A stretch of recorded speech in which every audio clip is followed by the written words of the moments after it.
అందరికీ నమస్తే. నేను మీ Shirisha. Welcome to wonderful women. ఈ వీడియోలో నేను మీకు చాలా సింపుల్గా రెడీ చేసేసుకోగలిగి ఎంతో టేస్టీగా ఉండే సేమియా నిమ్మకాయ పులిహోరని పొడి పొడిగా వచ్చేటట్లు ఎలా తయారు చేసుకోవచ్చో చేసి చూపిస్తాను. కొన్ని చిన్న చిన్న టిప్స్ ఫాలో అయితే చాలండి, ఎవరైనా కూడా చాలా సింపుల్గా పొడి పొడిగా వచ్చేటట్లు పర్ఫెక్ట్గా ఎంతో టేస్టీగా తయారు చేసేసుకోగలుగుతారు. మరి ఆ టిప్స్ ఏంటో ఈ వీడియోలో చూస్తూ దీని తయారీ విధానాన్ని ఇప్పుడు చూసేద్దామా. దీన్ని చేయడం కోసం నేను ఇక్కడ 1 కప్ సేమియాని తీసుకున్నాను. మీరు ఏ సేమియానైనా దీనికోసం తీసుకోవచ్చు, రోస్టెడ్ అవసరం లేదు దీనికి. ఇప్పుడు ముందుగా దీన్ని ఉడికించుకుని తీసుకోవాలి. అందుకోసం స్టవ్ మీద గిన్నెలోకి సుమారుగా 1 లీటర్ నీళ్ళు తీసుకోవాలి. తర్వాత ఇందులో 1 పావు టీ స్పూన్ పసుపు వేసుకోండి. మనం సేమియాని ఉడికించేటప్పుడే ఇలా కొద్దిగా పసుపు వేసుకున్నాం మనకు పులిహోరకి మంచి కలర్ వస్తుంది. తర్వాత 1 టీ స్పూన్ ఉప్పు, 1 టీ స్పూన్ ఆయిల్ కూడా వేసుకోండి. ఇలా కొద్దిగా ఇందులో ఆయిల్ కూడా వేసుకోవడం వల్ల సేమియా ఉడికిన తర్వాత ఒకదానికొకటి అతుక్కోకుండా పొడి పొడిగా వస్తుంది. అంతా ఒకసారి కలిపేసి వీటిని మరిగించుకోవాలి. నీళ్లు చూడండి ఇలా రోలింగ్ బాయిల్ అవడం స్టార్ట్ అయిన తర్వాత కొలిచి పెట్టుకున్న సేమియా మొత్తాన్ని ఇందులో వేసేసుకుని అలాగే వదిలేకండి. వెంటనే దీన్నంతా బాగా కలుపుతూ ఉడికించుకోవాలి, లేదంటే అడుగున అట్టలా కట్టేసి ముద్దయిపోతుంది. అలాగే దీన్ని లో ఫ్లేమ్లో ఉడికించుకోకండి, ముద్దయిపోతుంది. మీడియం టు హై ఫ్లేమ్లో ఉడికించుకోండి, అప్పుడే పొడి పొడిగా వస్తుంది. కొద్దిగా ఉడికిన తర్వాత చెక్ చేసుకోండి. సేమియా అంచులు కొద్దిగా వైట్ కలర్ ఉండాలి. చేత్తో నలిపి చూస్తే లైట్గా లోపల పలుకుండాలి. ఇలా ఇది ఉడికితే సరిపోతుంది.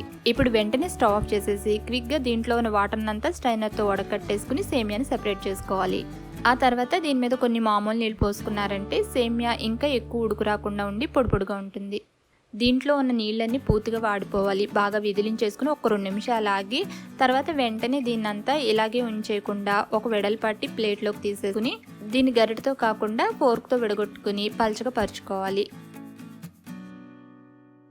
ఇప్పుడు ఇది పూర్తిగా చల్లారాలి. ఇది చల్లారేలోపు 2 మీడియం సైజ్ నిమ్మకాయల నుంచి రసం తీసుకుని ఉంచుకోండి. ఇది పూర్తిగా చల్లారిన తర్వాతే నిమ్మరసాన్ని ఇందులో యాడ్ చేసుకోవాలి. అలాగే మనం సేమియాను ఉడికించేటప్పుడు కొద్దిగా ఉప్పు వేసుకుని ఉడికించుకున్నాం కదా, అది సరిపోదు, ఇంకొంచెం పడుతుంది. సో ఉప్పుని డైరెక్ట్గా సేమియాలో వేసేసుకోకుండా నిమ్మరసంలో వేసుకుని కలుపుకుని యాడ్ చేసుకున్నారనుకోండి, సేమియాకి ఉప్పు పులుపు అంతా కూడా బాగా పడుతుంది.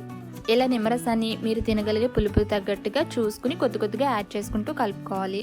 అంతా బాగా కలిపేసుకున్న తర్వాత దీనికి చివరిగా తాలింపు పెట్టుకోవాలి. సో తాలింపు వేయించుకోవడానికి స్టవ్ మీద ప్యాన్లోకి 2 టేబుల్ స్పూన్ల ఆయిల్ వేడి చేసుకోండి. తర్వాత ఇందులో తాలింపు దినుసులు 1 టీ స్పూన్ పచ్చిశనగపప్పు, 1 టీ స్పూన్ మినపప్పు, 1/2 టీ స్పూన్ ఆవాలు, 1/2 టీ స్పూన్ జీలకర్ర, 1 టేబుల్ స్పూన్ వేరుశెనగ గుళ్ళు వేసుకుని వేయించుకోండి. పులిహోరకి కొంచెం తాలింపు దినుసులు ఎక్కువగా ఉంటేనే బాగుంటుంది.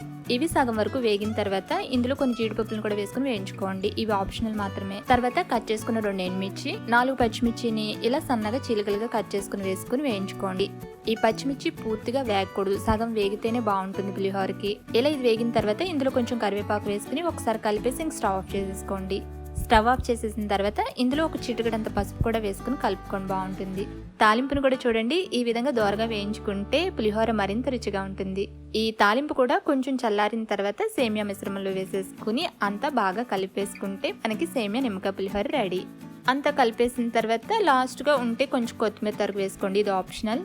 ఇప్పుడు మనకి ఎంతో టేస్టీగా పొడి పొడిగా సేమియా నిమ్మకాయ పులిహోర రెడీ అయిపోయింది. దీన్ని దేవునికి ప్రసాదంగా కూడా పెట్టడానికి చాలా బాగుంటుంది. చాలా సింపుల్గా తొందరగా రెడీ చేసేసుకోవచ్చు.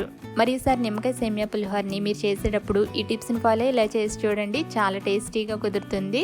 మరి మీరు చేస్తే మీకు ఎలా వచ్చిందో నాకు తెలియచేయండి. అలాగే మరి మీకు ఈ వీడియో నచ్చితే ఈ వీడియోని లైక్ చేసి షేర్ చేసి మరిన్ని tasty recipes and interesting videos కోసం ఈ ఛానల్ని సబ్స్క్రైబ్ కూడా చేసుకోండి. పక్కన వచ్చిన బెల్ని క్లిక్ చేయడం మాత్రం మర్చిపోకండి. Thank you for watching.